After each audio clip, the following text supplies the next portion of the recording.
He's one of our favorite guests, but we have a hard time pronouncing his name, so we don't have him on that often. Steve Palazzolo joining us on the program from Pro Football Focus. How did I do, Steve? It was perfect. I feel like you can have me on a little bit more now. Thank you.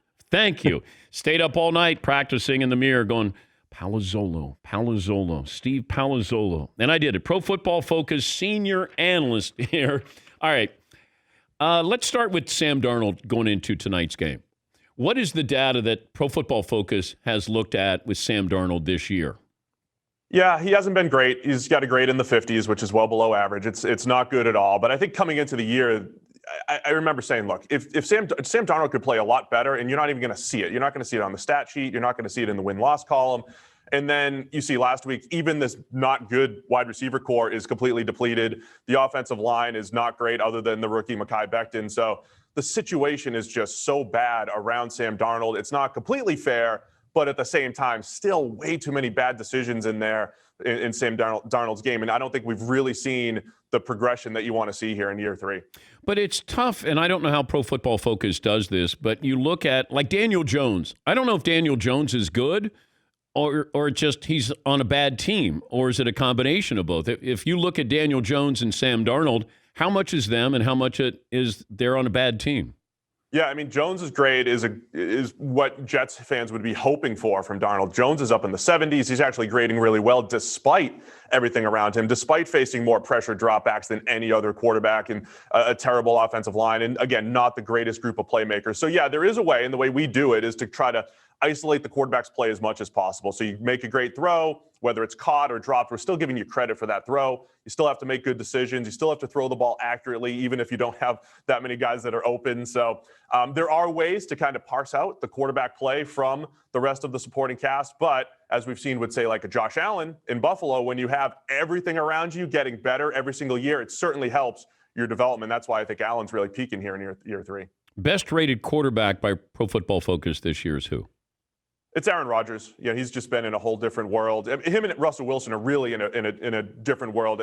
We went back to 2006 and said, okay, through 3 weeks, what are the highest grades we've ever seen? Rodgers is number 3, Wilson's number 5. So it's 2 of the better performances we've seen through 3 weeks. They're neck and neck. Wilson's got better stats. I think he's had a little bit more favorable, screens for touchdowns and wide open drag routes for touchdowns. So his stats are a little bit better than Rodgers, but Rodgers throw for throw, he's been the best quarterback in the league.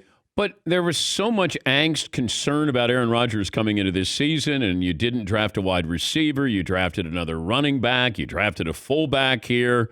Does Rodgers buy in with the game plan with Matt LaFleur? And now what's happened? The last part, he's bought in. I mean, the biggest thing with Aaron Rodgers, right? The last few years, if you put up his highlight reel against anyone else's, it's right there. His big-time throws, special. Does he turn the ball over? No. He's got the extreme ends of the spectrum have been awesome for Rodgers his entire career. It's that middle bit where in 2011 and 14 and stretches of 16, he was awesome. But in recent years, he lost it a little bit. He didn't trust the system. He wasn't getting the ball out on time. He was trying to play hero ball outside of structure too much. This year, he's getting rid of the ball faster, 2.5 seconds in the pocket when he's usually up around 2.9 or 3. That is a massive difference. That is trust. That is the scheme, and it's not with the best group of receivers either. It's Devontae Adams was hurt the other day, and Rodgers is still making these guys look good. He is playing at a special level because he's trusting Matt LaFleur, the system, and hitting open receivers. But why is it that Tom Brady didn't have weapons, but Cam Newton has weapons in New England? I don't know that Cam really does. I mean, I think in the Seattle game we saw, that was a really nice job of them opening up the passing attack. They used Julian Edelman a little bit more down the field, exploited a mismatch with Jamal Adams. I still think it's to be seen. Brady was really good through 3 weeks last year as well. I think the passing game in New England still is not one of the better ones in the league. It is Edelman and a whole bunch of question marks with N'Keal Harry and Damiere Byrd. So I think there's still a little bit more to see about what New England can do through the passing attack. I think they've done a nice job with the run game and building around Cam, but I still don't think they have great weapons or an explosive passing attack that is feared around the NFL. How have you graded Dak Prescott? Really high. He's 7th, I believe, in our overall grades. He's grading extremely well. He reminds me of Patrick Mahomes right now, the way Mahomes was at Texas Tech, where there's just no margin for error. You've got 39 points against the Falcons. You're in a shootout against the Seattle Seahawks. So Dak is playing well. Throw for throw, he's excellent, but there's an interception here, a fumble there. There's just no margin for error there because it's like they're playing Big 12 games. But Dak's doing a really good job of throwing the ball accurately, beyond the sticks, throwing the ball down the field. And yeah, top 10 quarterback so far. Does it make sense to give that running back that second contract that we saw with Alvin Kamara? Christian McCaffrey got it. Dalvin Cook got it. Because I've been a big proponent of, I'm going to ride you for 5 years, and I'm going to say goodbye to you. Where does Pro Football Focus stand on that? Yeah, we completely agree. We would never give a second contract. And you always kind of get fooled. Who's the special one? Is it Todd Gurley? Is he special?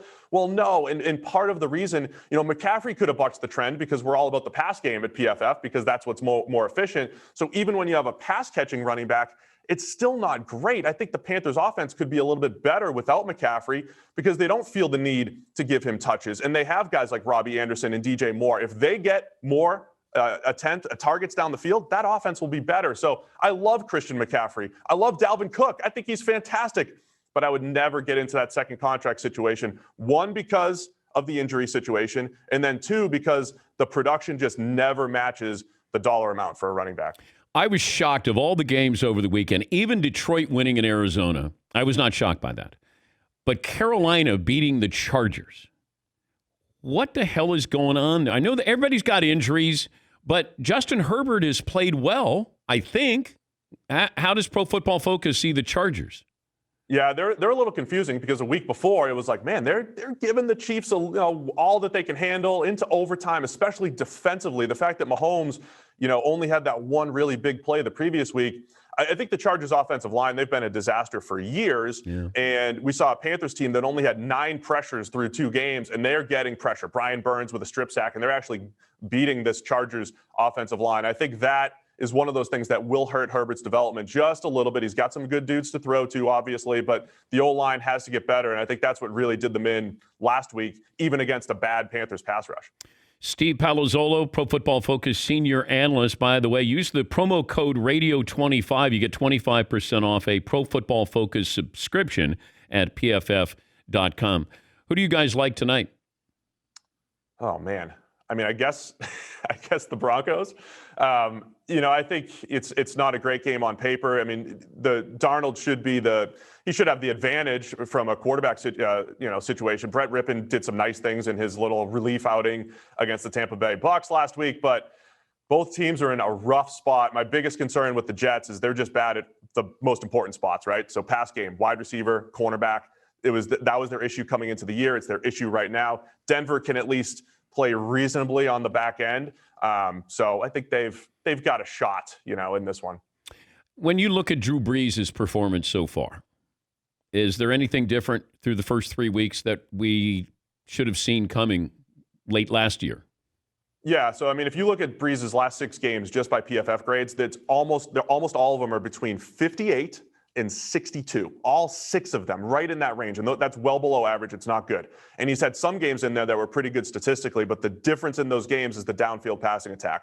Throwing an interception against Minnesota down the field in the playoffs last year. That carried over into this year. He is just not making those throws down the field. He's not attempting them. He only has 3 attempts beyond 20 yards, 1 for 3 on those passes, and 1 was a busted coverage, the 1 completion. So it's a completely different Saints offense. He's always thrown short. He's always let his playmakers do work.